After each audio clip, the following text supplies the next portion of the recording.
So our lesson this afternoon, and man, there is so much that we could say about marriage and what the Bible says about marriage. We could do the whole weekend about marriage, to be quite honest. But I like it the way we're doing different aspects of the family. But I want to talk to you about what it means to cherish something. So if I asked you, what is your most cherished possession? Anybody got anything that's like, if I came over to your house, you would show it to me? It probably is in a place of honor. Anybody? She opened the door for you. She opened the door for, okay, well, you're going where I'm going. But does anybody have anything that's like, it's really special in your home? Your iPad? Okay. My iPad, that's a big one for folks. Anybody got anything? What do you got? Some kind of Michigan State thing?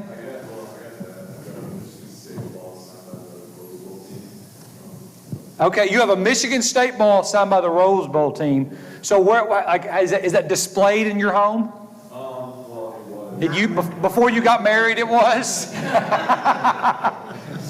Right? But it's like a place of honor? Right? Anybody else got anything? Like if there was a fire and you had to grab one thing, this is probably it. Nothing? My Bible. Your Bible? Have you had it for a long time? Only about the 17th version of it. Okay, yeah, that's right. I like that. What do you got? Your phone? Yeah, I mean, like if we don't have that, that's the end of the world. Right? Okay. Yeah, your phone is very valuable. I have in our house.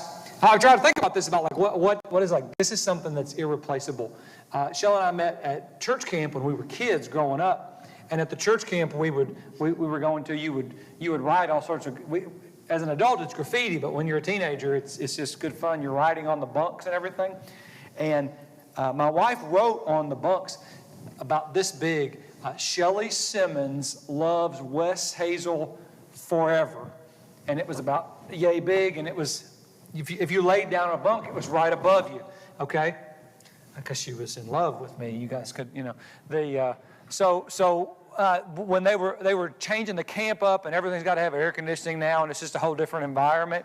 But they weren't using these cabins anymore.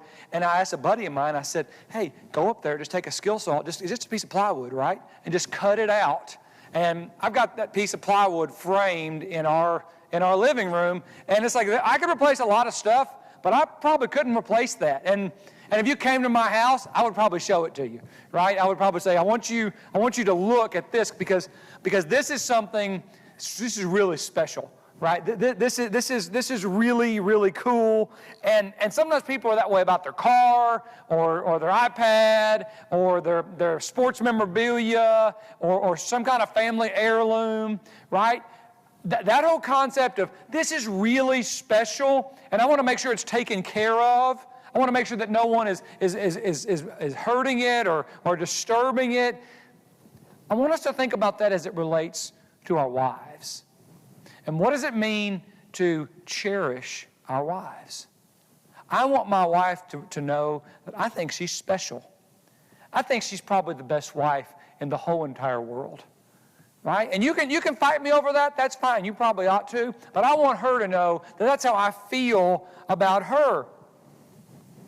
Because what happens in a lot of marriages is that we ultimately just tolerate one another instead of cherishing one another.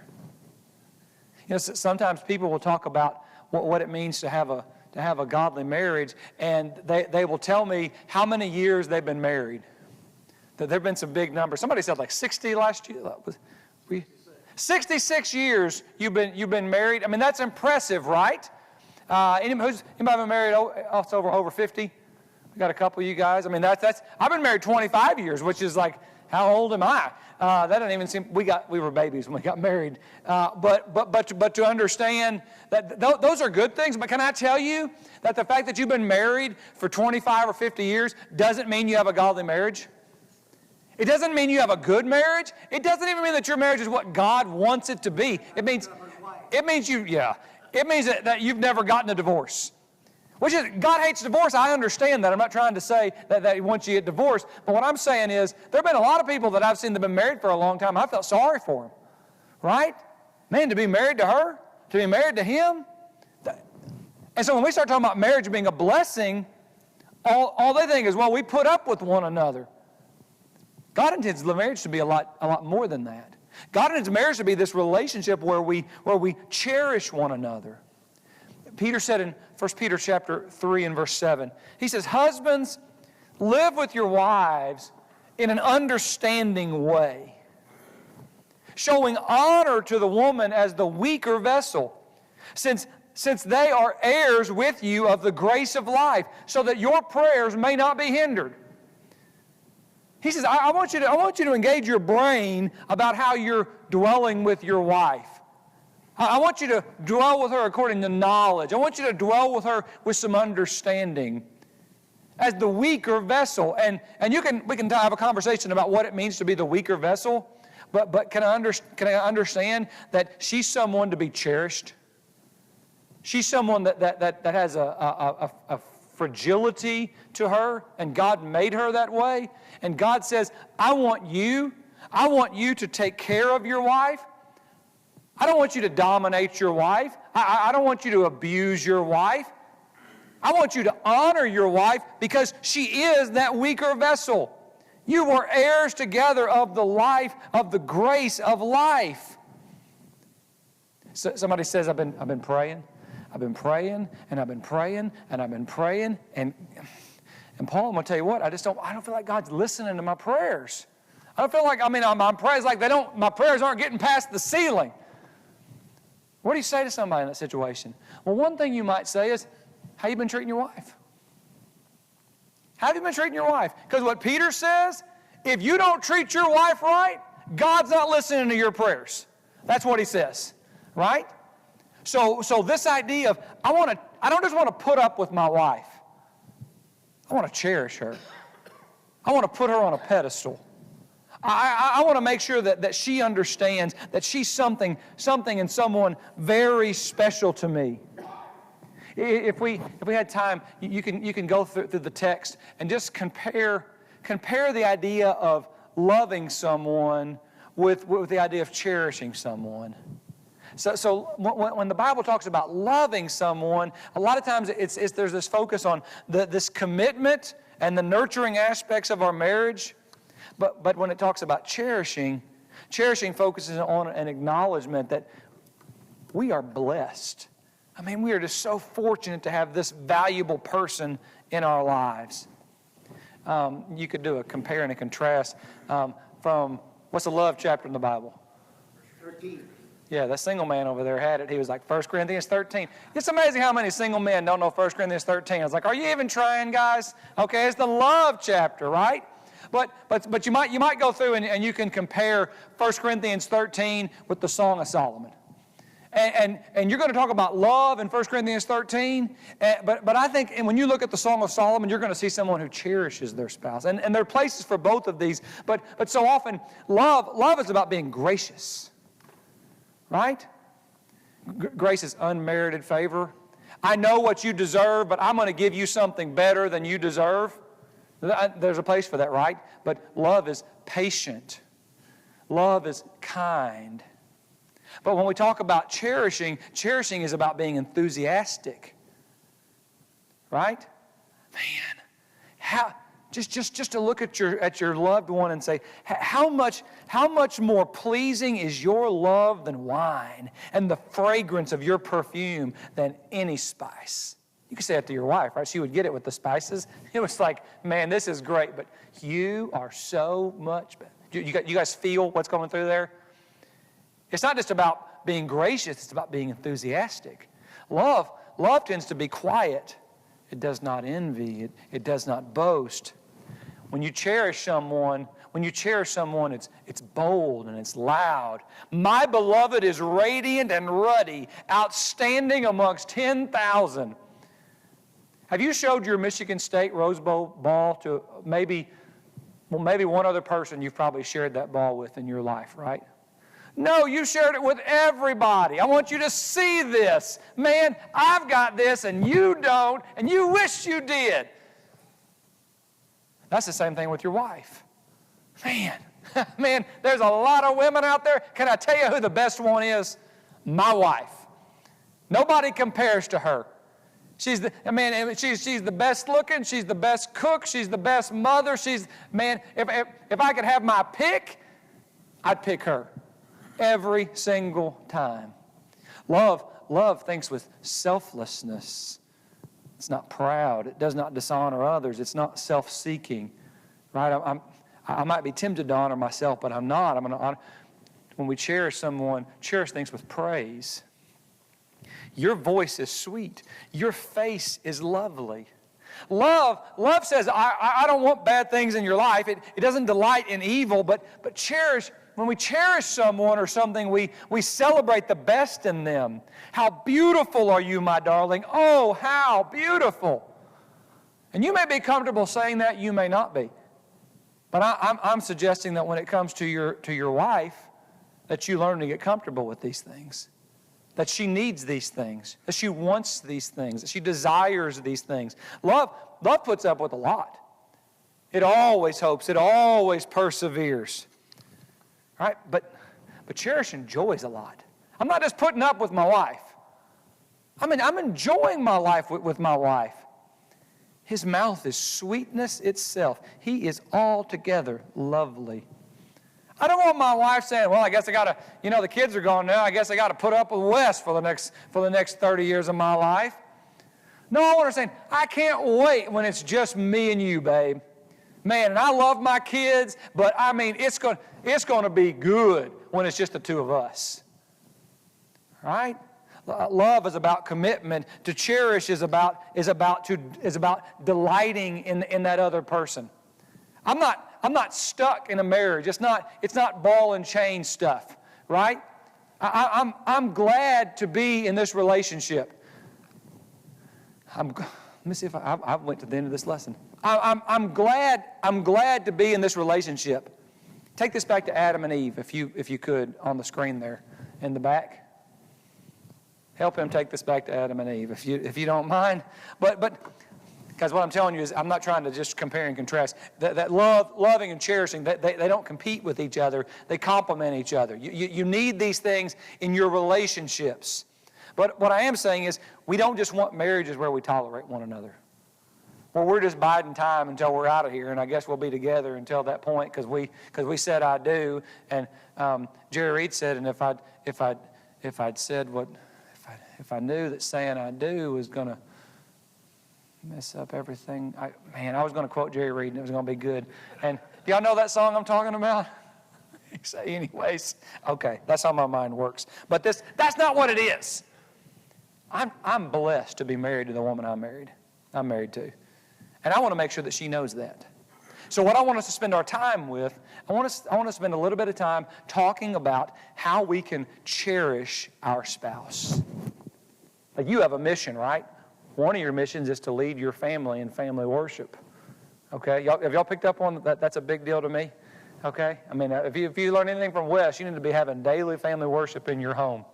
But mission number 2, fellas, I want the fact that you were here this weekend to make a difference in your marriage. And I want a week from now to say, I want her to be saying, man, what got into my husband, right? Like, where is this coming? Because we all get in this rut where we're not intentional. Y'all ever been there? She's married to me, right? What's she going to, all these things, and we take it for granted. That, at least the problems, right? I don't want that. I want to cherish her. So some suggestions for how we cherish. Treat your wife like she's Eve. I want you to treat your wife like she's Eve. The Bible says in Genesis 2 and verse 22 that it wasn't good for man to be alone. And so he made that suitable helper for him, right? That helpmeet, that compatible partner. And the rib that the Lord God had taken out of the man, he made into a woman, and he brought her to the man. Put yourself in Adam's shoes in that moment. Now, he looked out at all the animals. There's nobody like him, right? nobody like him, nobody compatible to him. And then he put Adam into a deep sleep. And when Adam woke up, he saw her for the very first time. And there she was, Eve. She was a lot like him in a lot of ways, but she was not like him in some very important ways. I mean, I'm not trying to be, inappropriate, but to understand that he saw her lips for the very first time. He saw her eyes. He saw her breasts. He saw her legs. I mean, they're standing there completely naked. They're in the garden, and there she was. And she was his, and he was hers. And to him, she was the embodiment of everything that it meant to be a woman. Everything that he knew about what it meant to be a woman, there she was. I want to look at my wife like that. Your wife wants you to look at her like that. There was no one to compare her to, right? She was what it meant to be a woman. And he wasn't standing there thinking, well, if she was taller, if she was shorter, if she was heavier, if she was slimmer, darker, funnier, more intelligent. She just was. She was the only woman in the world. She was what it meant to be a woman, and he could not have been more pleased.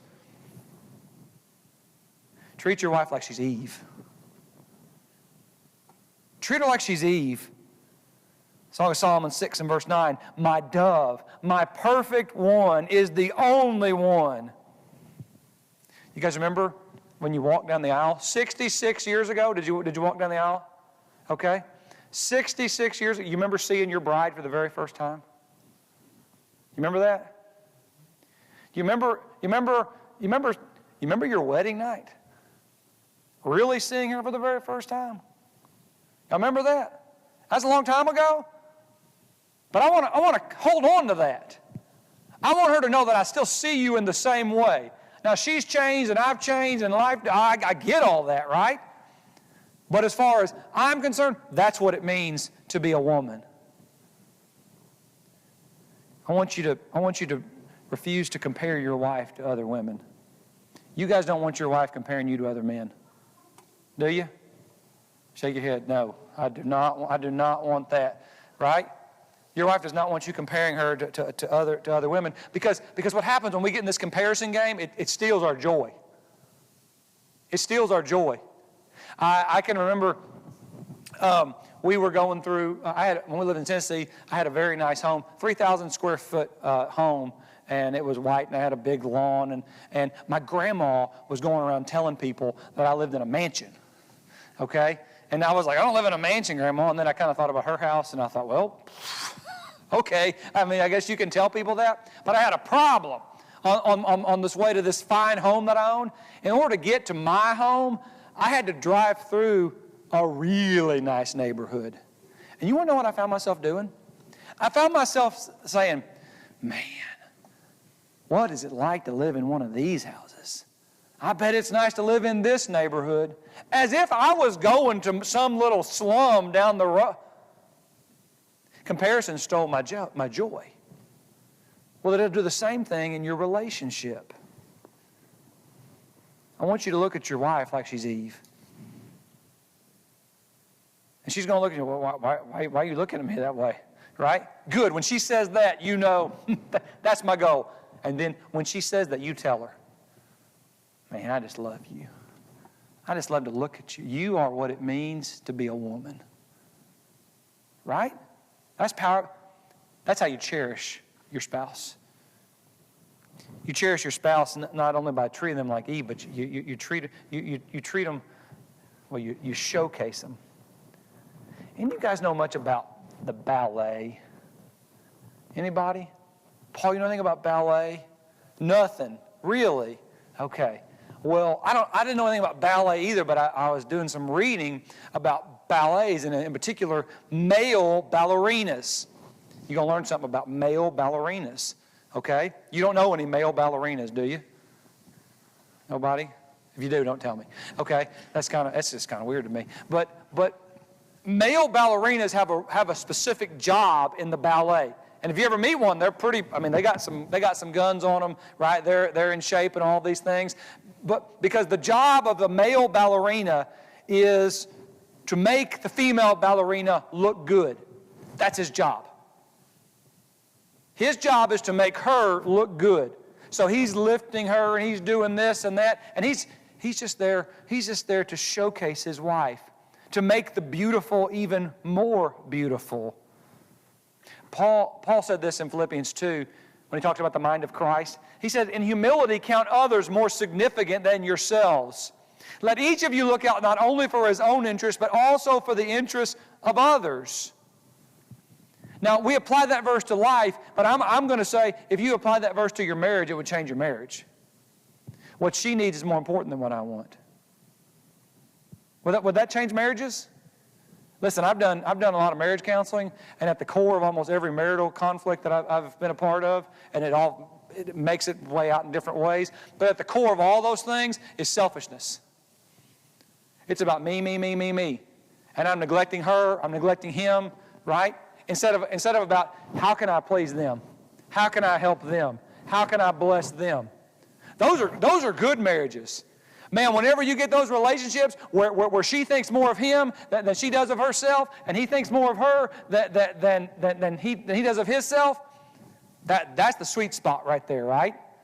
And sometimes you're going to be there, sometimes your wife is not. You just control you. My job is to showcase my spouse. And guys, I'm not talking about this weird stuff where people want to show off their wives' bodies, and so that's sinful. That's not where we're going with that. But this idea of I want to put my wife into positions that highlight her beauty. See, I know a little bit more about how wonderful my wife is than anybody in this room.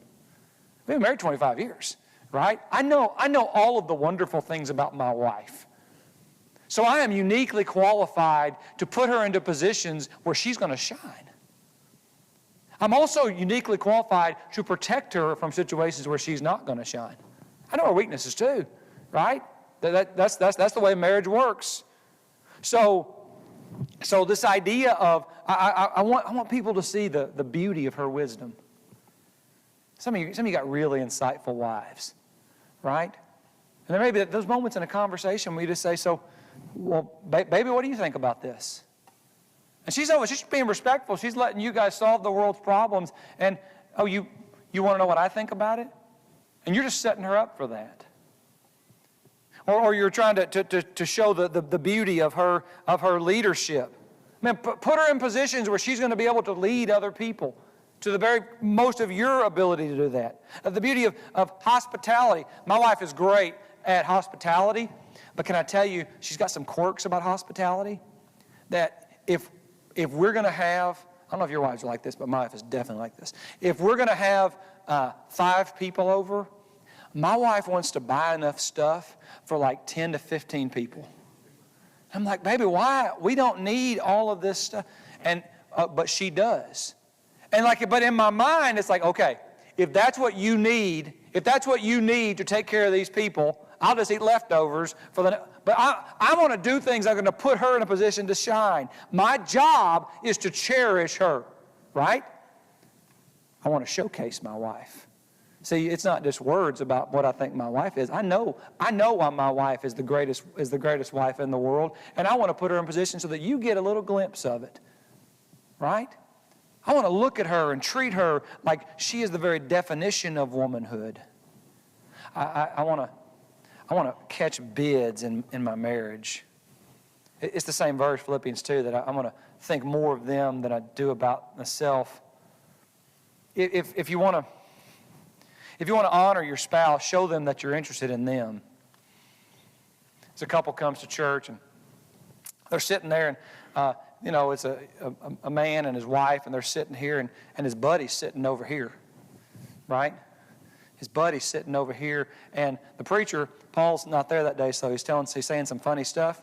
And I thought about saying you, Paul. I really don't. But Paul's preaching, and he tells a funny joke. Okay. So all of a sudden, when he tells that funny joke, The wife looks at her husband. The husband looks at his friend. And they look and they laugh together, right? It happens. You can see that. We're buddies, right? We're sitting across the aisle. You can't sit next to him. You get in trouble. And then a little bit later says something else that's kind of funny. She looks at him and he looks at his friend. And even a little bit later says something else. She looks at him. He looks at his friend.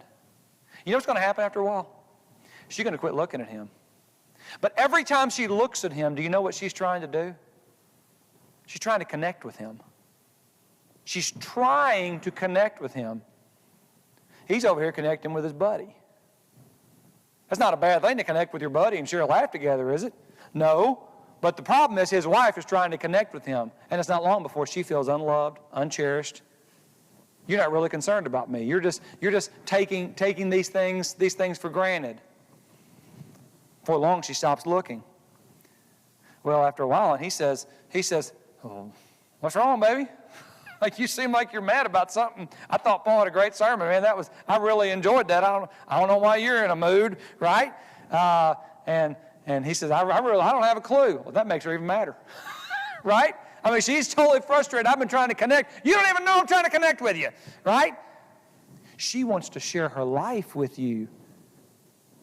And you're preoccupied with someone else or something else. With young men, I've seen this a lot with video games. This blows my mind, but this is a very real thing, okay? Where they're just playing their video games to the point that they're ignoring their spouse. Like I'm talking about newlyweds, okay? So if that's going on, if you're more interested in your video games than you are your spouse, you got a marriage problem, okay? You got a marriage problem. If you're more interested in your ball game, I'm not saying there aren't some important moments, and I get, but these things are usually always. Well, I gotta watch Sports Center. I gotta watch this game. There's always another game, right? I'm more interested in my book. Sometimes my wife will she'll not know I'm even in the world, and she'll be reading a book, and I'm like, hey, baby, and she's like, I know this goes both ways, right? We're talking about catching bids, but this idea of I need to be aware, and especially for men, we can tend to be oblivious. Are any of y'all oblivious on occasion? I told my wife earlier on, I said, baby, I don't take hints. Like, I'd like to take hints, but I don't take hints. And she's dropping hints all the time. And I'm like, right? So sometimes I say, I just need you to tell me. And that's helped us a lot in our marriage. But sometimes she wants me to pick up on it. That she's at least trying to make this connection. Because it kills intimacy. When she's trying to make a connection and we're interested or involved in something else, it's like ice water, right? It's like ice water on a relationship. There was a study that was done by Dr. John Gottman, and he said when he looked at all of his people, he said in the end there were the masters and the disasters. Okay? The masters and the disasters. And what he was talking about this concept of how do you respond when your spouse is trying to connect with you. If you're driving down the road and your wife says, ooh, look at that bird out there. Well, okay, you may think, well, I care about a bird. I'm driving down the road. Okay, whatever. You know, your wife's going to come up with some stuff. You're like, I don't even know why you're telling me that, okay? She's not telling you about it just because of the bird. She's trying to connect with you. You're her husband. She wants those things, right? And so they studied this about catching bids. And when you say that, how's he going to respond? How's she going to respond? They looked at these people, and 6 years later, here's what they found. In the group of people that were divorced, their marriages didn't make it. They found that the group of people who wound up divorced had responded to the bids of their partner 33% of the time. About 1 out of every 3 times that their partner tried to get their attention, they engaged. Of the ones that were still married, they'd responded 87% of the time. When their partner tried to get their attention, they were engaged. This is all about, I care about you. You're important to me. I have connection with you. That's why it's important to, if you can, call your wife in the middle of the day. Call her, and you know her schedule, and she knows your schedule. If you got a minute, I'm going to call. I'm going to send a text to you. Why? I'm just making connection. Just letting you know that I'm thinking about you. My wife likes it when I bring her fountain sodas I'm going to tell you, for a long time, I get myself a fountain soda, right? I like those big Route 44 Diet Cokes, and I got a little drinking problem. But I was going about my business. I didn't think about it. Just getting me a soda. If she wanted one, she'd get herself one too. I was pretty sure.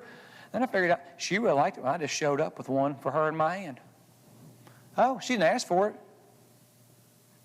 I asked her about it one day, and she said, "It just means you were thinking about me." Right? Well, I guess I was. I didn't even know it. Right? But it's little things like that. And you got the inside track on your wife. You know what she likes, what she doesn't like. I'm just trying to say, I'm not out here living my life, and you every once in a while tend to come into my life. That's not the way that this works. I'm constantly thinking about you, especially when we're not apart, or especially when we're not together. So whenever you try to get my attention, oh, baby, you've got my attention. You've always got my attention. That doesn't mean I won't be oblivious sometimes, right? I get in my own little world and so on and so forth. I do understand that. But I want to do better about that because I want to cherish her. If you want to cherish your wife, you got to learn to take the hit. You got to learn to take the hit. You guys remember when Ronald Reagan was shot, 1981? I don't remember that. I was 4 years old. But some of y'all look like you remember Ronald Reagan getting shot in 1981. I didn't say your name, brother. It's okay. You know? But when Ronald Reagan got shot, he got shot by I read this, it was a devastator bullet. One of those bullets is designed to make this big impact, right? And he got shot right on his left side. After he got shot, when they were tending to him at the hospital, they interviewed Nancy Reagan. And Nancy Reagan was incredibly distraught. And I want you to listen to what she said. She said, I'm really struggling with the feeling of failed responsibility. Like, she didn't shoot her husband, right? Why does she feel like she has a failed responsibility? She said, I usually stand at Ronnie's left side, and that's where he took the bullet. Then what she was saying was, my husband just got shot, and I wish I'd gotten shot instead of him. Man, that kind of gives me chills just thinking about it, right? She was willing to take the hit. You're going to have things in your life that are going to be difficult and they're going to be hard, and sometimes it's going to be easy for your wife to take the hit. You take the hit. Not because you have to, not because it's going to be easy, but because you're her husband. And I'm going to tell you, when you take the hit and you protect her, you send a message to her about how you feel about her. Does that make sense? Colossians 1 and verse 24, Paul says, I rejoice in my sufferings for you, and I fill up in my flesh what is lacking in the affections of Christ for the sake of his body, which is the church. Paul's not out there saying, boy, I just love some suffering. No, he's saying, I can rejoice in my sufferings when I know I'm suffering for your sake. Hey, it's not an easy thing to know that you're going to be sold as a slave and people are going to lie about you and you're going to be thrown in prison and your life is going to be horrible for the next years of your life. Thinking of Joseph. Nobody wants to sign up for that. But if I came to you and I told you, I said, listen, you're going to go to prison and it's going to be a lie. People are going to say horrible things about you and you're probably going to be beaten up in that place. But if you do this, you're going to save your entire family. You're going to save your wife. You're going to save your children. Wouldn't every one of us sign up in a moment? Because we cherish them. But sometimes in the day-to-day, we forget. We forget that we're to be the one to take the hit. A couple walks into marriage counseling, and they're late, as usual. And the very first thing that they say is, the husband comes in and he wants the doctor to know. He says, now I just want you to know that we're late, but I was here 15 minutes early. The reason that we're late is because Rosa was late, and I'm sorry about that. Because I don't like to be late, and I don't like people think I'm late. That's irresponsible. I'm going to get with it, what kind of man they think I am. I want you to know the reason we're late is because of her, not me. She looks at him and says, well, thanks for throwing me under the bus. Their marriage counseling's gotten off to a good start, right? The counselor looked at the man and he said, well, the problem is that you're more worried what I think about you than you are what your wife thinks about you. You should be more concerned with what Rosa thinks about you. See, what you could have said when you came in the room, you could have said, I'm sorry, I know we're late, we're going to try to do better. And if you'd said that, you know what your wife would have thought? Because, by the way, your wife knows that the reason that you're late is because she was late. She knows that you've got anxiety about these things and you show up early everywhere. She knows that. And she just saw you protect her. You just took the hit instead of throwing her under the bus. Wow, he protected me. And if you'd done that, your night at home tonight might be entirely different than it's going to be now. True? The way that works? You cherish your spouse by sometimes taking the hit, knowing that you're willing to suffer because you value her. By the way, the flip side of that, if the ladies were here, because this goes both ways, and I'm saying this because I want you guys to know how this goes both ways, that he says, now, Rosa, you remember how you felt when your husband threw you under the bus? And she said, yeah, I know. He was wrong for that, right? He said, well, that's how he feels every time you make him late to a meeting. He respects being on time, and he literally hates being late, makes him physically ill. You can honor and respect him by working hard to be somewhere on time. Because that's how marriage works, right? And I'm not saying that you're not justifying bad behavior in these things. What I'm trying to get you guys to see is, as these things come together, that's how we cherish one another. That's how we cherish one another. I want to be someone who looks at my wife and says, that's the very definition. That's the very definition of what it means to be a woman. I want to look at my wife and I want to. When she tries to get my attention, I want to catch those bids. I want the whole world to know how wonderful she is. I want it, because if somebody's got to take the hit, I want it to be me. I want her to know that I want it to be me. And I want to make my spouse beautiful. Ezekiel chapter 9, verse 11 through 14, the text says, I adorn you with ornaments. I put bracelets on your wrists, a chain on your neck. I put a jewel in your nose, earrings on your ears, a beautiful crown on your head. And thus you were adorned with gold and silver, and your clothing was fine linen, silk, and embroidered cloth. You ate of fine flour and honey and oil. You were exceedingly beautiful and succeeded to royalty. Make it your mission to make them beautiful, to lavish them, to go overboard because you're trying to make a statement. Several years ago,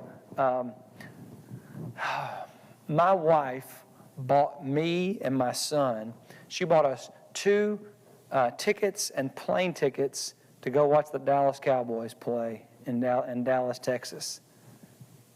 Wow, it was pretty awesome, right? She didn't have to do that. I didn't know she was doing it. She had to, she had to save money to do these things. How do you think I felt when she did that? I felt pretty good, right? Yeah, man. Not only were we going to see the Dallas Cowboys play, my wife just said, I think you deserve to go. I want to see this great thing happen in your life. That's that mentality of making your spouse beautiful. One man wrote in a book, he said that one year he bought his wife flowers every Friday for a year. By the way, you don't got to spend a lot of money on flowers, okay? But he bought them every single Friday. And his wife said, you don't have to do that, right? Like really, I appreciate it, but you don't have to get me flowers every week. He said, I know I don't have to. I want to. When he wrote about that, he said, that year is the year that I call the awesome year for our marriage. Right? He was making a statement. Had to be creative along the way. One time she went and did something with her girlfriends out of town for the weekend. Had to make arrangements for some of her girlfriends. Hey, would you get my wife some flowers and take them there? Make sure she gets flowers and make sure that she knows that they're from me. They went on vacation. They got everybody settled in, and he took the kids with him to get his wife flowers. Because on the way, he was going to tell his kids, you know the reason we're going to get flowers? It's because your mother is the greatest woman in the entire world, and I want to honor her. You think that impacted their marriage? Yeah. And if your wife says, I don't like flowers, okay, I don't care. Whatever it is, right? But to find some way to say, I'm going to go and I'm going to put great effort into this. It doesn't have to cost a lot, or it might cost a lot, but I'm going to put great effort into this to make a point to you. One woman spent a whole year writing in a journal, and she would write in that journal everything she noticed, everything that she noticed that she thought was respectable or praiseworthy about her husband. Every time that she saw something and she thought, that's what a man is. That's why I'm glad he's my husband. I'm so appreciative of these things. She would put the date on February the 15th, 2021, you did this. And then at the end of the year, and I wish I had something I would read some up to you, but at the end of the year, she gave him that journal. You guys think he threw that away like a card? We've all gotten cards that we threw away and we thought, oh, okay, thanks, that's $5. You should have spent that, right? You think he threw it away like that? No. You think he cherishes it? You think he reads it over and over? You think it makes him want to be a better husband than he had? Absolutely. Those are those things that any one of us can do, right? This concept of cherishing our spouse. So this is your challenge, okay? First and foremost, lead your family spiritually. You'll do them no greater blessing than that. But then love your wife. Cherish your wife. Put her on a pedestal so that she knows, man, he thinks that about me? Yeah, I think even more of you. That's your mission, okay? That's your mission. Make your wife giggle a little bit.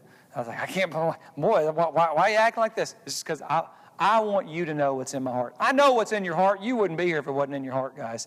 But sometimes, honestly, we're pretty sorry at getting what's in our heart out of our mouth. I talk not all the time, and I'm pretty bad at it, right?